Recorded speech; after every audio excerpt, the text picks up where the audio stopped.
Asanteni sana. Mheshimiwa Prime Cabinet Secretary, waheshimiwa mawaziri, makatibu, katibu mkuu wa KOTU, Daktari Francis Atwoli, and the entire labor movement leadership.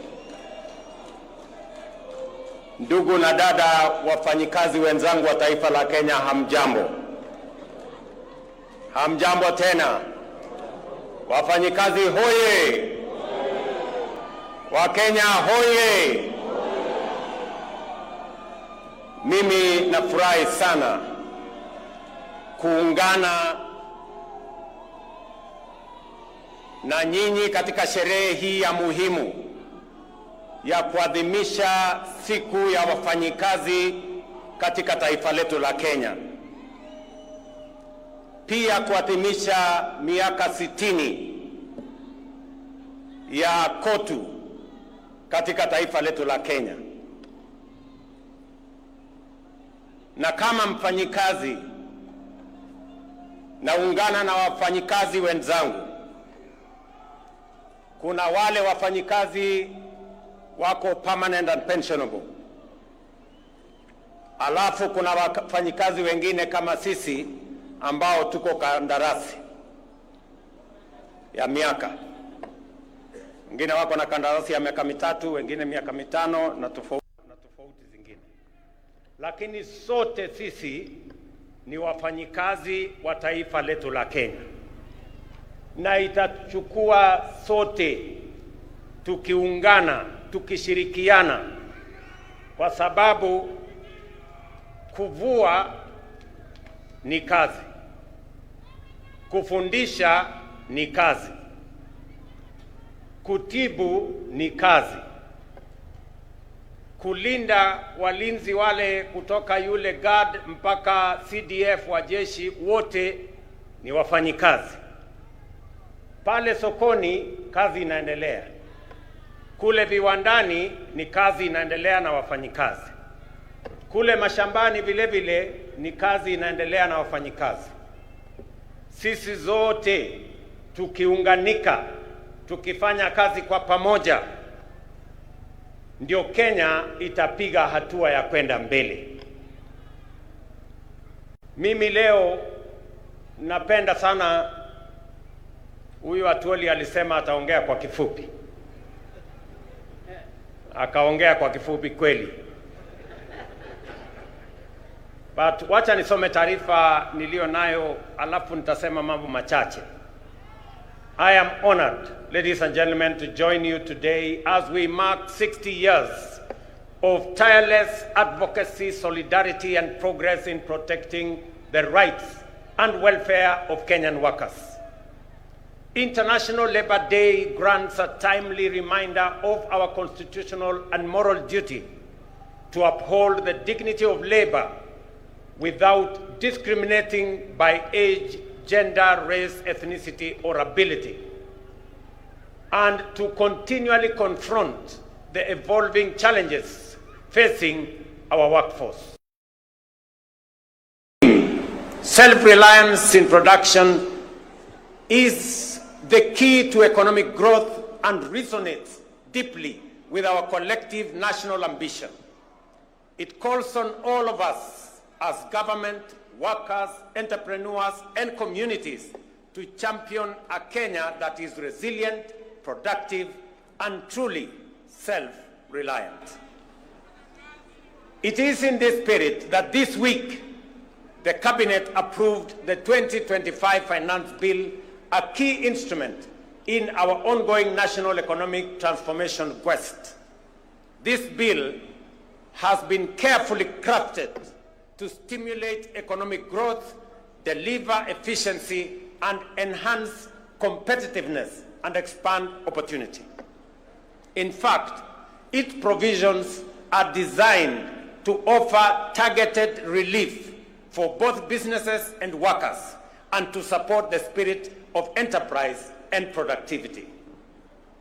Notably, to improve workers' take-home pay, employers will now be required to apply eligible tax relief and exemptions directly when calculating pay as you earn, a significant shift from the current system where such reliefs can only be claimed from Kenya Revenue Authority. Precisely what Atwoli was talking about. I think he read my speech, and that is why he was raising those issues. This will increase efficiency and immediately benefit employees. Additionally, all pensions and gratuity payments for both the public and private sector will now be tax exempt. This reform is a recognition of the service and sacrifice of our senior citizens and workers, and a step towards ensuring that retirement is met with dignity, not stress. Small businesses will also benefit from simplified tax treatment, as they will now be allowed to fully deduct the costs of everyday equipment in the year of purchase, thereby eliminating unnecessary delays in accessing or assessing tax relief. Distinguished workers, ladies and gentlemen, when we speak of making Kenya truly self-reliant, I am proud to report to the nation that we are not merely making declarations. We are taking bold, concrete, and measurable steps. We are walking the talk, and here is why.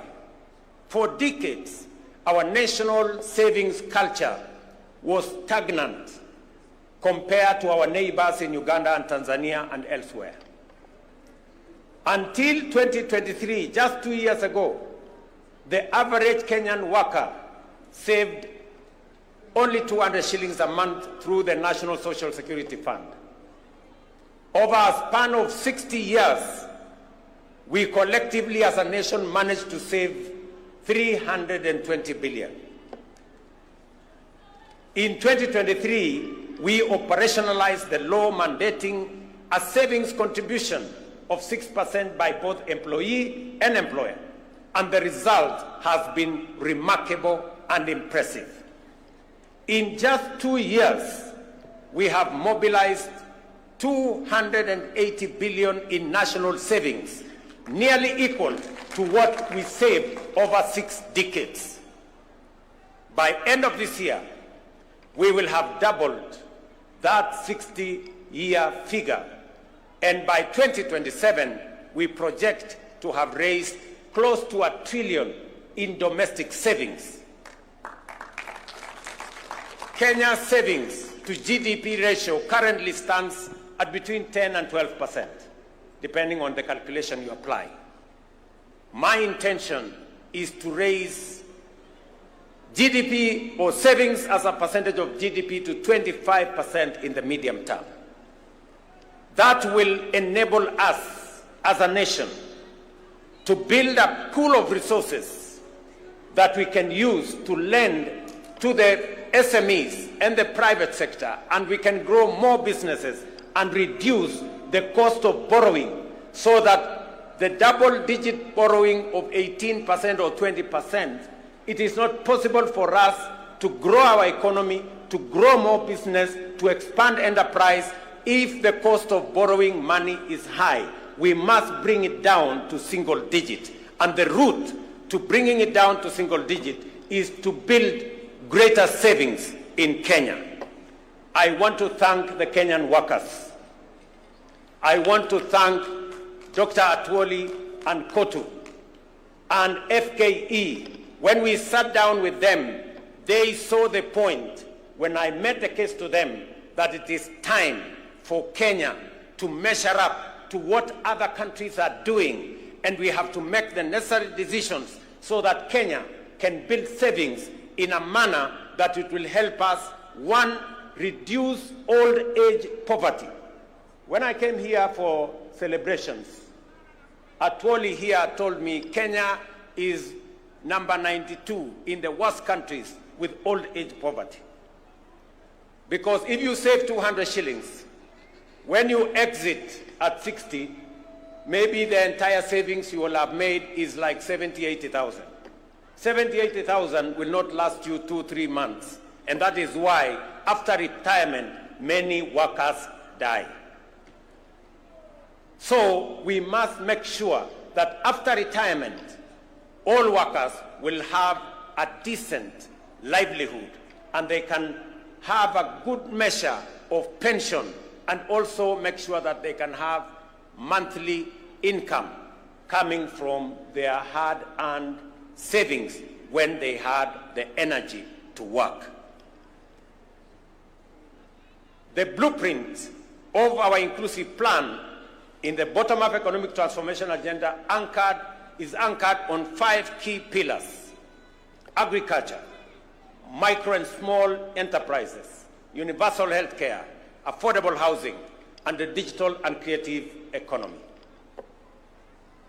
I must stand here to thank the Kenyan workers from across the divide. You all remember that in 2022, we had challenges of food insecurity. We had challenges of inflation. We had challenges of exchange rates. I want to say and to report to the country that after 2.5 years, our Kenyan farmers have done a tremendous job. They have produced food. We have supported them. We increased our maize production by 40% in the last 2 years. We increased our production of coffee. We increased our production of tea. We have increased our production of sugarcane. And today, our import bill, importing maize or sugar or the other commodities, has gone down because our farmers are producing more than they have done before. We must commend them because they are working for the people of Kenya. I must also say that because of the interventions that we have made, inflation has come down from 9.6% to 3.5% this year. Exchange rate has come down from 165 to the dollar to now 129 to the dollar. We have expanded our foreign exchange reserves by 2.4 billion shillings. 240 billion shillings. So we have made progress. And that is the reason why the IMF last week listed Kenya as the 6th largest economy. In 2022, Kenya was the 8th largest economy. In 2.5 years, we have managed to overtake Angola, we have managed to overtake Ethiopia. Now Kenya is the 6th largest economy in Africa. In fact, it is the largest economy in East and Central Africa. And it is because of the Kenyan workers, the collective effort of our farmers, of our workers in industry, of our teachers, and everybody else that has contributed to moving Kenya to where we are today. I am very confident about the future of our country if we work together in the manner in which we are working together. In agriculture, our overarching goal remains to make farming profitable, stabilize farmer incomes, and secure national food security. The reduction of fertilizer prices has led to 40% surge in maize production, boosted farmer earnings, reforms in the coffee sector, including the elimination of inefficiencies and corruption, and the streamlining of the Nairobi Stock Exchange have raised farmer prices from 50 shillings to a kilo to between 100 and 150 shillings to a kilo now. Similarly, reforms in the sugar sector have revitalized the industry, leading to record production, better incomes, and bonus payouts for farmers, while creating thousands of new jobs. I recall with very deep personal satisfaction seeing Mama Redempta Makoha of Mumias receive a bonus check of 80,000 in January this year, money she has proudly used to advance her well-being. That is what real impact and transformation looks like. And let me assure the Kenyan workers and the representative of the Kenyan workers, we've just completed the leasing of the 5 sugar factories owned by the government of Kenya. They will now be commercially run by private sector players who have the acumen, the resources, the know-how on how to run business. And I want to assure you that no worker is going to lose their job. In fact, with the increased efficiencies, with better performance of these factories, we are scheduled to hire more workers so that we can drive our sugar industry. Our affordable housing program is another flagship initiative delivering real impact. By end of April, it had created 250,000 jobs spanning architecture, engineering, urban planning, masonry, carpentry, plumbing, electrical work, while reinvigorating local economies. I proudly saw workers from affordable housing in this meeting, and I want to commend them for the transformation they are carrying out in the Republic of Kenya, not just in Nairobi, but everywhere else. This program will, in the next few years, expand home ownership across the country. Ladies and gentlemen, the MSME sector remains the greatest untapped reservoir of employment in Kenya today. Our commitment to unlocking its potential is resolute. The Hustler Fund continues to deepen financial inclusion and support entrepreneurship at scale. To date, over 25 million Kenyans have accessed nearly 70 billion through the fund, with over 4.5 billion saved, mobilized in savings. We have also introduced a 9-band credit rating system to formalize credit histories and unlock new opportunities for those without traditional collateral. Already, more than 4.5 million borrowers with A and B rating have qualified for the Hustler Fund Bridge product, linking them to commercial banks and paving the way to the formal credit market. Over 400,000 have transitioned to this product, with some accessing up to 150,000 without security, without title deeds, without logbooks. They can now have access to 150,000. These borrowers are the future of our enterprise and economy. Ladies and gentlemen, our education, we are closing the teacher shortage gap that existed in 2022 of 116,000. We have recruited over 76,000 teachers in the last 2 years. And we have set aside another 2.4 billion shillings in this year's budget to hire additional teachers, 20,000 of them, with effect from January next year. Further, the government has allocated another 1.6 billion for capacity building for teachers and another 1 billion for the promotion of teachers, so that we can have them assist us produce more human capital and more workers with skills and competencies to manage our economy and to run our country. This investment has improved student-teacher ratios, enhanced literacy and numeracy, and generated stable employment in communities across the country. Labor migration continues to be a cornerstone of our strategy to expand jobs for Kenyans.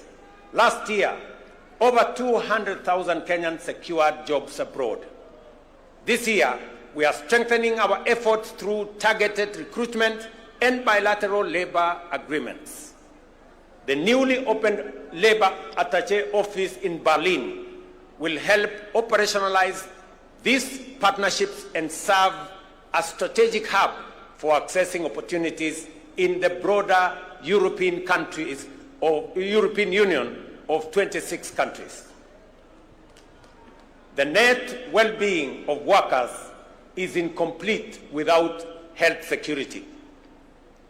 I am pleased to report that over 21 million Kenyans have registered under the Social Health Authority, up from 8 million under what was NHIF. This is a monumental leap towards universal health coverage.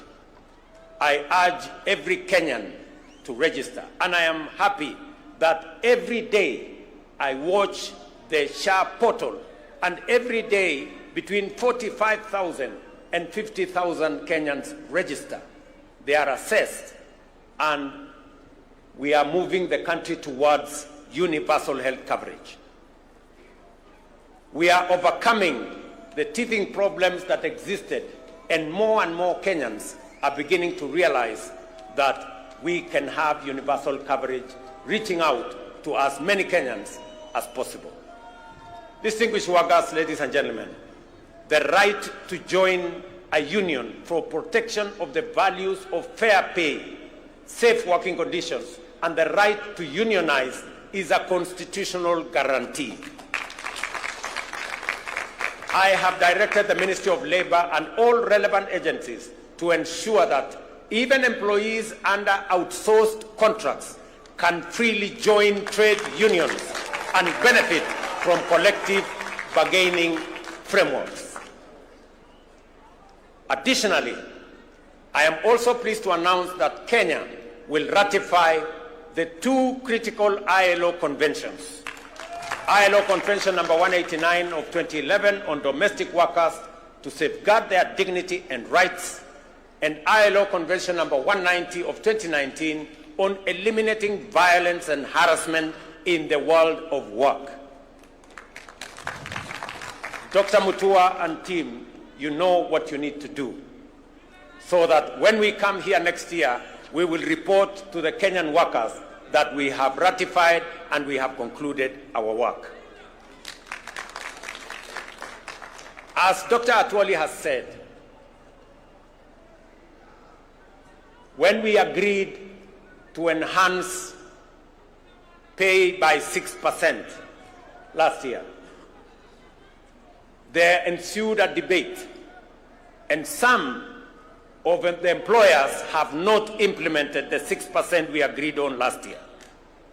It is not right, it is unacceptable, and I am directing the ministry to work with the head of public service to ensure that every employer makes sure that we implement the 6% increase of salary that we agreed upon last year, and to quickly embark on the exercise to put together the next agreement so that we can take it forward in the next time.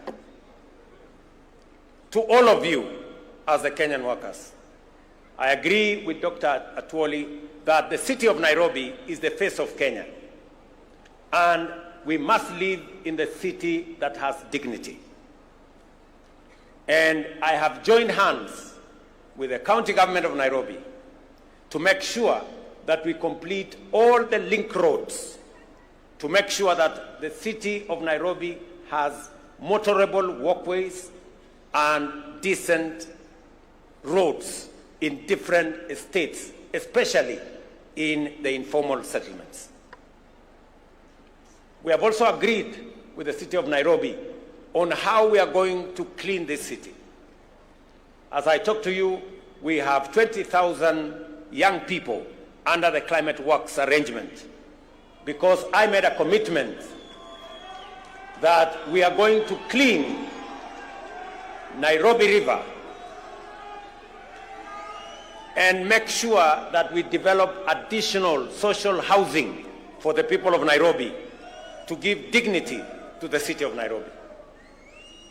I went around the city of Nairobi 2 months ago, and we also agreed that the children of Nairobi, who today don't have as much school facilities and infrastructure as other counties, will benefit from additional government support so that all the children in the city of Nairobi, especially those who live in informal settlements and attend informal schools, are graduated to public schools where they can get proper education paid for by the government of Kenya.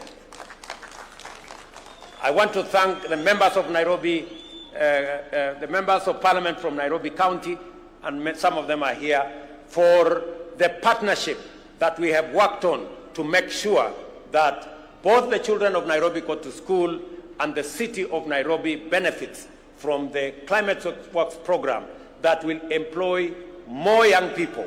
And we are going to be transitioning to another 40,000, to another 20,000 to make it 40,000 shortly as we graduate into the budget next month.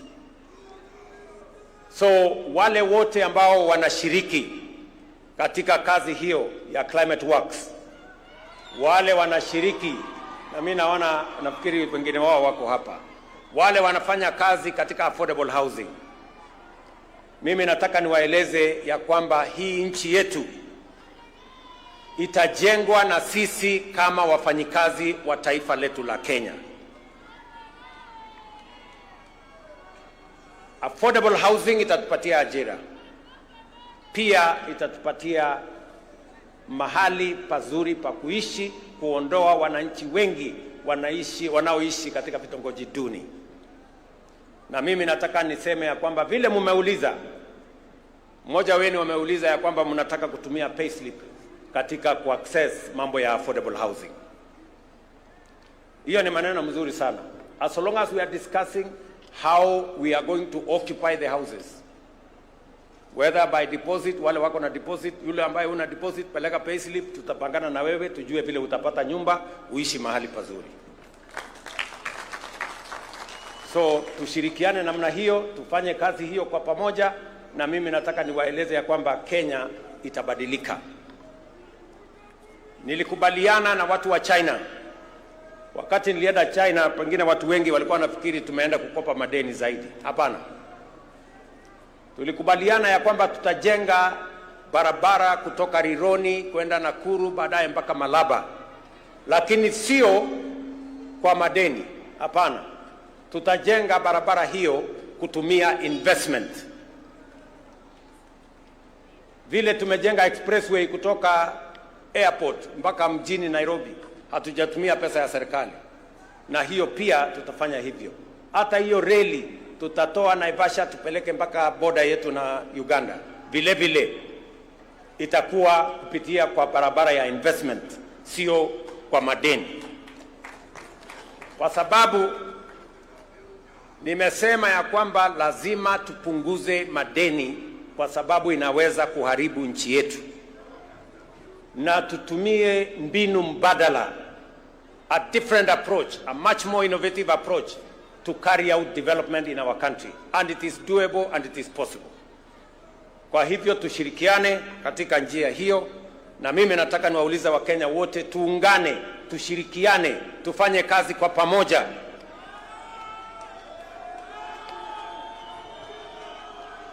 Uchaguzi inakuja 2027. Na Wakenya wataamua mambo ya uchaguzi 2027. Kwa sasa tushirikiane, kila mtu afanye kazi mahali ameajiriwa.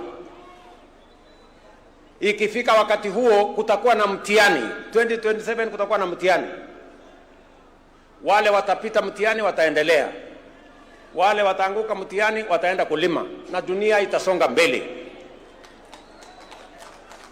So Kenya inatakikana tuwe namna hiyo, tukijua ya kwamba tusiharibu muda wetu mkubwa tukigombana ugomvi pande hii, sijui nani atafanya wapi, sijui nani ndio nini. Hiyo ni mambo ambayo haiwezi kutusaidia kwa sasa. Kwa sasa tuzalishe chakula, tusaidie wakulima wetu, tusaidie kilimo, ituzalishie chakula, ituzalishie mambo ya agro processing, itupatie bidhaa ambayo tutauza nje ya nchi, tuweze kudhibiti uchumi wa taifa letu la Kenya. Tujenge affordable housing, wa Kenya watoke katika slums.